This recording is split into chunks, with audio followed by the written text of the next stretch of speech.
င်္ဂလာပါရှင်ဒီနေ့မှာတော့ညီမတို့ရဲ့ဆွေးနွေးခန်းလေးမှာ Suzuki စီးရဲ့ကားမှာပါတဲ့ ABS brake စနစ်အကြောင်းကိုရှင်းပြပေးဖို့အတွက်ရေးချထားပါတယ်ရှင်ဟုတ်ကဲ့ပါမကြီး ABS brake စနစ်ဆိုတာကတချို့လူတွေအတွက်ဆိုရင်နားလည်ရခံနိုင်တယ်လေ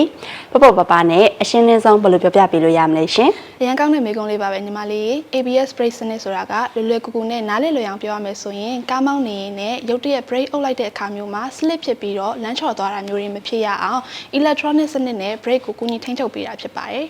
ဒါဆိုညီမတို့ brake နေလိုက်တဲ့အချိန်တိုင်းမှာသူကအလိုလျောက်အလုပ်လုပ်သွားတာပေါ့နော်မှန်ပါတယ် ABS brake စနစ်ဆိုတာကအလိုလျောက်အလုပ်လုပ်တဲ့စနစ်ဖြစ်တဲ့အတွက်ကြောင့်မလို့ brake နေလိုက်တဲ့အခါမျိုးမှာ brake စနစ်အတွက်လိုအပ်တဲ့ထိန်းချုပ်မှုတွေကိုအလိုလျောက်တွက်ချက်ပြီးတော့လှုပ်ဆောင်ပေးတာဖြစ်ပါတယ်အဲ့လိုဆိုရင်ရုတ်တရက် brake နေလိုက်တဲ့အခါမျိုးတွေမှာရေမတော်တဆမှုတွေမဖြစ်အောင် ABS စနစ်ကအထောက်အကူပေးနေရပါတော့ဒါဆိုရင် ABS မီလင်းတာနဲ့ပတ်သက်ပြီးတော့လည်းရှင်းပြပေးပါအောင်